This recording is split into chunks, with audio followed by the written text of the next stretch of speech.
and therefore it is for every child a search over again. So I think that we could prevent that the tool would be used too simplistically by emphasizing that this tool does nothing more than flagging children that might require enriched curriculum.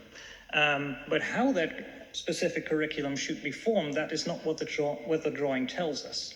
So I think that should be the emphasis all the time, maybe in teacher education too, and that it belongs to the, well, for psychologists we would say clinical judgment, but the professional judgments of the professionals working with children, that can be psychologists and that can be teachers, and that professional attitude, knowledge, experience, and qualities of them should always surplus the tools that we use. They are tools that help us shape the adequate education, and they are not the means by themselves.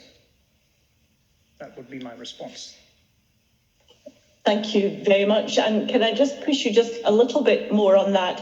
Do you see this as a developmental thing for teachers? So there would be certain things they would have to understand and engage with in initial teacher education, and then would you see that being built on across their career? Highly esteemed opponent, thank you for this additional question. I think it depends a little on the further research that is necessary which way this should go, or this will go, but I do think, yes, this might be something that continues throughout their career. The way I see it now, the tool, well, in my presentation, I simplified the items that were drawn, but in every scoring system there's a detailed list of when to score or not to score certain details. So I think that should also be taken into account, and it's not just about you show a certain item, it has criteria that it needs to meet. Yes, so I'm actually also not sure. It depends on the research that follows whether or not this would be a tool that could be used in diagnostic assessments, so psychological assessment, or also in school settings. I hope it will be in school settings, because then it would be more of a universal screening tool. Depends on the complexity, I believe. Thank you for that follow-up answer. And my other question that I would like to pose to you takes us in a little bit of a different direction. On page 110 to 114 of your thesis, you outline other considerations and directions for future research. You have 5 of them. I'm not asking you to rank them, but I wondered, can you share with us which one excites you most about the potential future research, and why is that the one that excites you? Oh, definitely. Highly esteemed opponent, thank you for this follow-up question. The one which excites me the most would be the digital drawing, for obvious reasons, I think. But I think it holds so many benefits. It meets the current era that we live in, with more digitalized features. It also has many benefits, as you can see in some drawings that are presented in the dissertation. Sometimes the scan doesn't quite catch all the light lines that are drawn, whereas when it's a digital drawing, everything can be caught. So that also means when it's digital, you also have the material already, digital opportunity to use software to analyze the drawings, because we know that software has been developed and is also found to be better at pattern recognition than humans are. So I think that excites me the most because of because it fits the current era, because of the possibilities it gives, because the pattern recognition of software is much quicker and much more accurate, which means that analyzing hundreds of thousands or thousands of drawings goes much more quicker than it would when we would do it ourselves from paper. So I think the scientific knowledge base would expand exponentially that way. Yes. Can I thank the esteemed doctoral candidate for his answers? Thank you very much.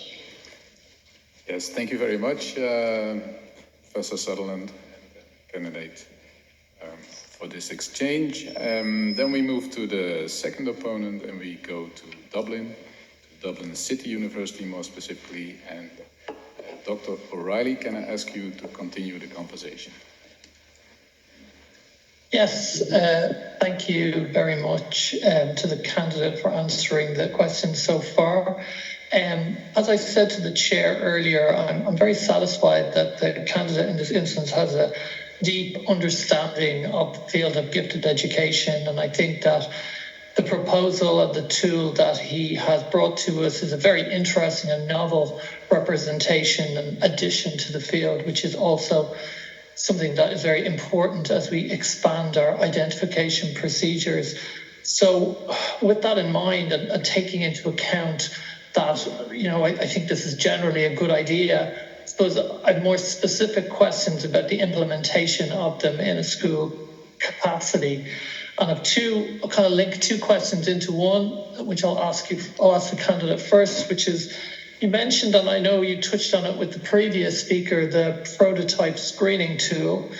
And then also, that was on page 104 of the thesis. And then I think on page 107, you talked a little bit about, training researchers and teachers in signal detection theory.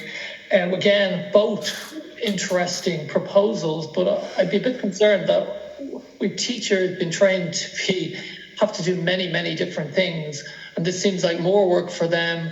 And how can we simplify this process to make this as easy as possible so that we can get actual results from these identification tools? Highly esteemed opponent, thank you for this question. I've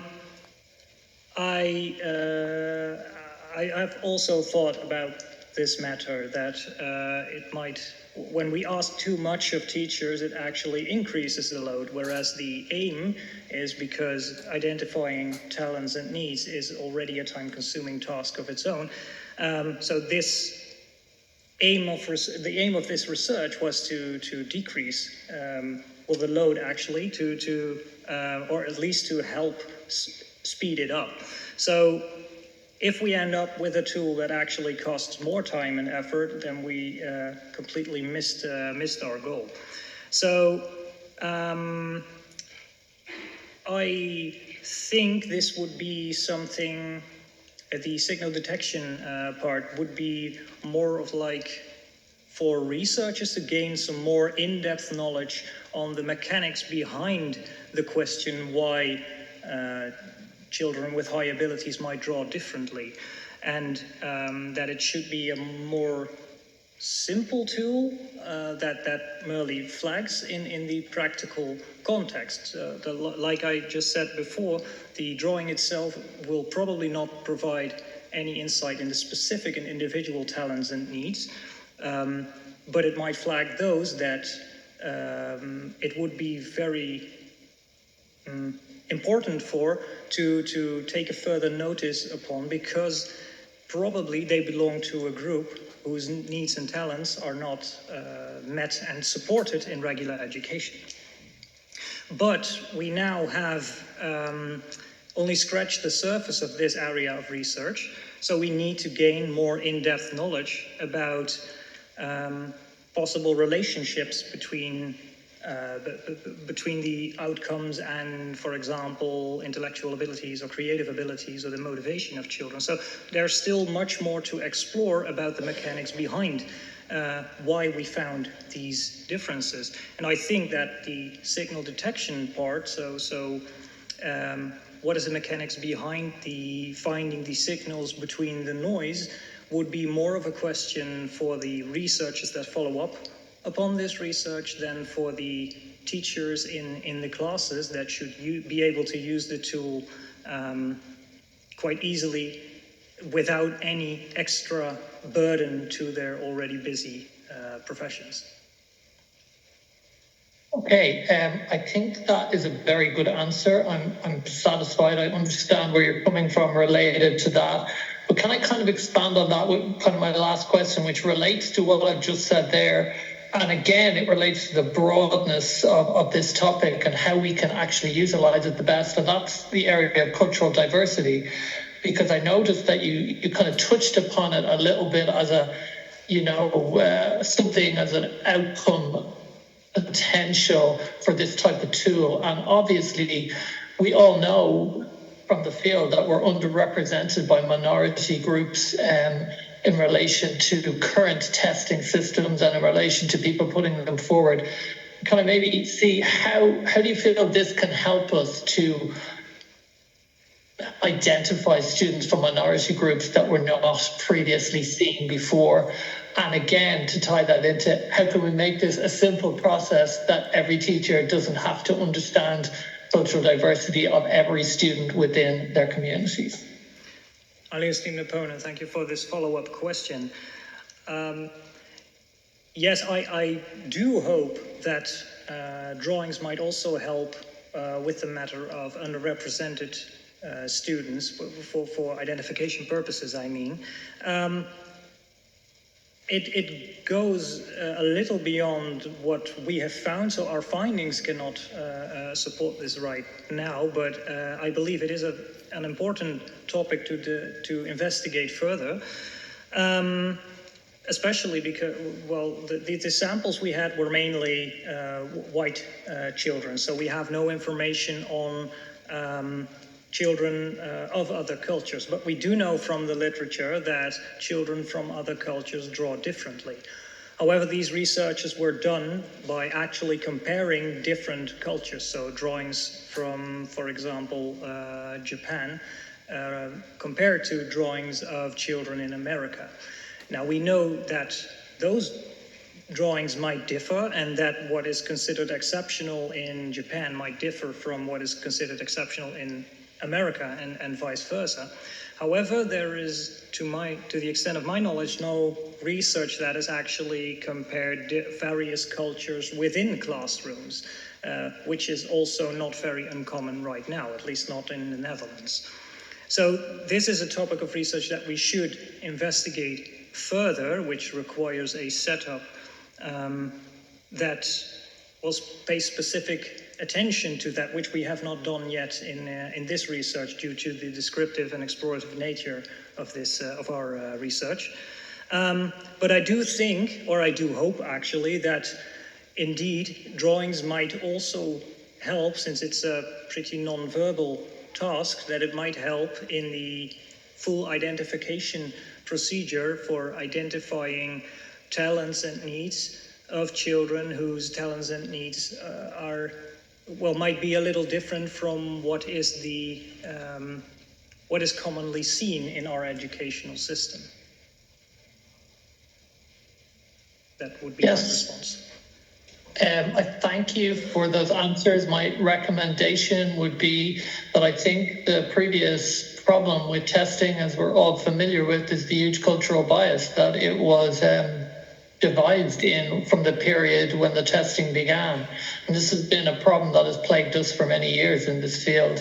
And therefore, I would just have concerns relative to the implementation of a project like this, that if the initial outlay of it must incorporate cultural bias within that and help us to identify these minority students, because by introducing a test originally that's just been tested with the groups that we're always testing anyway, to me, we'll just get a repeat of results that we previously had, which is hopefully, and from what I definitively get from reading this thesis, is something that we're hoping to change. So just that would be my recommendation for something for the future. But thank you for your excellent work and contribution to the literature.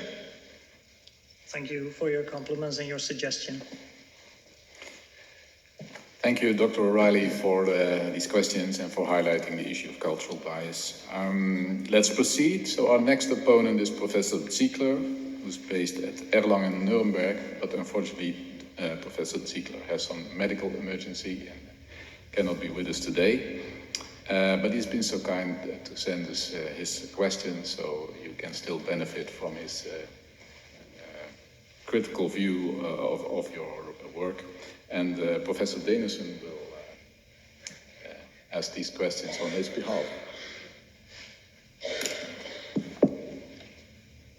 Yes, esteemed doctoral candidates, I was told not to call you Sven. For me, as a promoter, and for the other promoters, of course, all our questions have been answered. But I'm happy that Professor Ziegler sent us some more. And I would like to invite you to reflect on his actually second question, but I'm asking it first. I can actually just read it. Research suggests a link between lack of motor skills and underachievement. So to what extent do motor skills play a role in the use of drawings for the assessment of underachievement, but also for the assessment of giftedness? So I think I interpret this question to indicate a concern that maybe motor skills are a biasing factor. If you cannot, we saw this where you drew this drawing so nicely. We saw your hands on the equipment. You seem to have excellent motor skills. But would this also be possible if you are more limited in this respect? And how does that influence your results? Highly esteemed opponent, thank you for this question. Yes, I do believe that motor skills will have an influence on the drawing. We know that also from the literature. And actually drawings have, I don't have the names on top of my head, but some drawings, instruments have been used to identify motor deficits in children. Now it was actually, I believe, quite interesting that we found the focus item category that was linked mostly to items that required a certain motor skill level, that this particular category did not differentiate between the gifted sample and the enriched curriculum sample and the regular curriculum sample. So a preliminary conclusion would then be that for this particular screening instrument, the level of motor skills does probably not influence the identification purposes that much. However, like I just said, there is much more research to be done. We have very limited knowledge on the skills of the drawings, actually no knowledge on the skills, the actual capacities of the children that drew the drawings for these studies. So for future research, I would like to investigate this further by also, for example, assessing motor skills, but also the motivation, the creativity, the intellectual abilities to gain more in-depth knowledge about the mechanics of the drawings and to make more correlations as to, well, why the drawings might differ. So based on the findings we have right now, we have no indications that motor skills might influence the drawings for identification purposes. However, we cannot say that for sure because we haven't assessed it yet. And it also, I have to admit, feels a little counterintuitive to state that motor skills do not influence the drawings. So we should definitely look into this further. But given the categories that we created, we, at this point, drew the conclusion that the items that could differentiate between regular curriculum children and enriched curriculum children were not dependent on the motor skills. Yeah. Okay, I can imagine that Professor Ziegler would have been very pleased with his answer. So let me proceed with his other question. And this allows you to draw a broad view on this topic, because the question is, From a conceptual perspective, what are the benefits and pitfalls of connecting giftedness and drawing? Highly esteemed opponent, thank you for this follow-up question. Well, that's quite a big question. I think that the benefits would be that it is an instrument, like I also explained in the dissertation. It is an instrument that makes use of natural processes within the child. So a lot of children draw very naturally from a very early age on. So Metin and Arrow already found that children draw scribbles just for the sake of scribbling from when they are 2 years old. So, and then as they grow older, it becomes more of a human figure. So when you make use of something so natural as drawings, then you are likely to engage in an activity that has already been done quite often before. And as opposed to testing, well, some children might suffer from test anxiety, especially if the group of gifted children or children with high abilities that might know they are being assessed, and they are, well, from my practical experience at CBO Talent Development, there were some children who knew I'm going to be tested to see if I'm smart or not. And especially the or not is, of course, a little anxiety inducing, because what if I don't score high enough? So when you ask them to draw a human figure, it is something they have done often before. However, this also holds some pitfalls, because also from practical experiences, I learned that some children don't want to draw because they don't get on the paper what there is in their head. However, I was actually pleased with our results, that especially the item category, the formal focus item category, for which certain motor skills are required, then we can say it is not about how pretty the drawing looks, it's about what you actually draw. So now let me get back to the question. What is actually I think that the benefits are that it is cheap and not so time consuming, because a drawing does not take very much time to assess, and a paper and a pencil is almost always there at home or at school. The pitfall might be, however, what was also addressed by highly esteemed opponent Sutherland, that it might be too simplistic, that it might become a tool that is implemented too simplistically. Because I hope whatever screening instrument that will be developed will not be used as a tool. Well, you're drawing irises in the eyes, let's put them in enriched curriculum, because then you skip the talent and needs identification part. So I think that the benefit and the pitfall both lies in the simplicity of the instrument, or the simplicity that might be there. Do I have time for a quick follow-up? Yes, please, go ahead. This is my own follow-up. So you have now demonstrated the usefulness of indicators or aspects of drawings. And you say, in response to a previous question, you see this as a flag for a teacher to look closer. What does this child need? And I'm wondering, might such signs be hidden in other domains as well? For example, how does the child engage in team sports? How does the child come into the classroom? How does the child dress? So in other words, do you believe that there are signs and cues everywhere, and that we should maybe teach teachers as well as using your instrument, or perhaps by using your instrument, to be more observant in general? It's a very broad question, I admit, but I'm sure you have thought about this. Well, highly esteemed. Was this in the role of I'm an opponent. Okay. Sort of. Highly esteemed opponent, thank you for this follow-up question. Well, I haven't thought of it about that before, because I focused on the drawings, and it goes also a little beyond the scope of my dissertation, but maybe there might, but I don't know. And I think that there also may be a risk in seeing something in everything, and I think it would be good that if we try to shift to other domains. By the way, in sports there are already talent scouts, of course.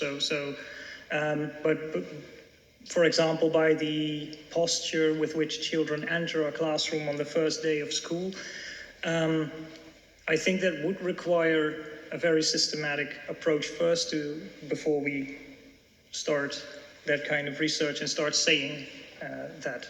But there might be, or there might not. It's very interesting. Let's talk further about it at another time. Okay, so I assume both Professor Ziegler and Professor Vincent are happy if we continue. Thank you. Then we move to the next opponent, which is Dr. Ruiter, and Dr. Ruiter is based in Groningen. Thank you, Chairman. Esteemed doctoral candidates, dear Sven, first of all, I would like to thank you for having me as an examiner. Really nice. I read your thesis, of course, from A to Z, and I really enjoyed it. And I want to compliment you and your promoters with the result. And also especially you with the focus and the perseverance to investigate whether formal and informal measurements in intellectual functioning can be combined in selection procedures for special education. I have a couple of questions, but I shall restrict myself possibly to two. The first one, I would like to get your answer for this. I see the benefits of the use of human figure drawings, HFDs, for the reasons mentioned in your thesis. At some point, perhaps even in chapter 3, I got the impression that there were more cons than pros for the HFD as a testing tool. I then began to wonder why every paper states that the goal is to develop a screener, while also every paper makes clear the problems with validity. As said, I admire your focus and your perseverance, but were there times during the research period when you would have liked to go in another direction, or even conclude that developing such an instrument would not add value in identifying giftedness? That's one, and in line with this is two, and maybe you can choose, whatever you like.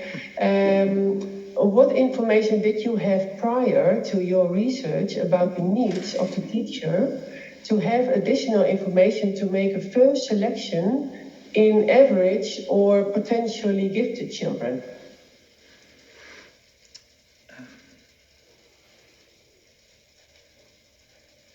Highly esteemed opponent, thank you for your compliments and your questions.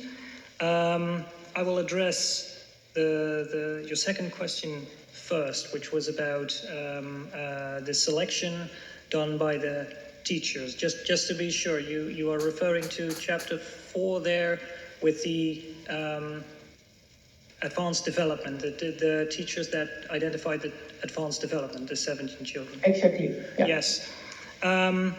Well, that was, I can explain why we did that. That was the first study that we did on children aged 4 and 6, in which, and it was to children that were in regular education. And not all of those children were assessed. Actually, almost none of these children were assessed. So we had to use some form of identification or selection method, and teacher nomination has its risks, of course, but it is also used in the identification of children with high intellectual abilities quite often, well, not quite often, but it is clear that it is also used. It's not uncommon. Comes from the study of common too. So your question was, what might the previous information be of the teachers, and well, they were all part of schools that were in the research project point, which in Dutch would be passend onderwijs voor ieder nieuw talent. And therefore, these schools already had some information and some interest in the topic of giftedness. So indeed, that might have induced a little selection bias, because these schools were already involved, and therefore the teachers were also involved. And we had no schools that were outside of the Point Research Project, so we have no other schools to compare it with. However, that is why I was so glad that we could follow up on this 2 years after, and that we also found actually a remarkable difference. So from teacher nomination, when children were 4, 5, and 6-year-olds, and then there were 17 children who were nominated by their teachers as potentially gifted, and 2 years later there were 67 children who actually got enriched curriculum. Also, we asked I wanted to mention, we asked the teachers whom they thought would, which children would have an advanced development, because at least in the Netherlands, sometimes teachers make a difference between having an advanced development or being gifted. And we noticed that some teachers were, how do I say that? They felt more comfortable by stating these children have an advanced development than stating this child is gifted or might be gifted. So, long story short, yes, I do think there might be a selection bias there. However, I do think we kind of solved or at least reduced the bias by asking 2 years later to the parents what kind of adaptations in the education was done in the 2 years before, because that was more concrete and more solid, because the adaptations were actually perceivable and linked easily and clearly linked towards gifted education. Does that answer suffice? Thank you. Thank you, Sven. That's really interesting to hear. Definitely something I wanted to know also. But my question was more about, did you collect data on the needs of teachers? Did they need such a tool? Because I'm really supportive of the teacher doing the nomination. Because I think that's very valid in many cases. But do you know something about the needs of teachers to have such a tool as human figure drawing? Highly esteemed opponent, sorry for my misunderstanding. No problem. Okay. Well, we did not ask the teachers of this particular research to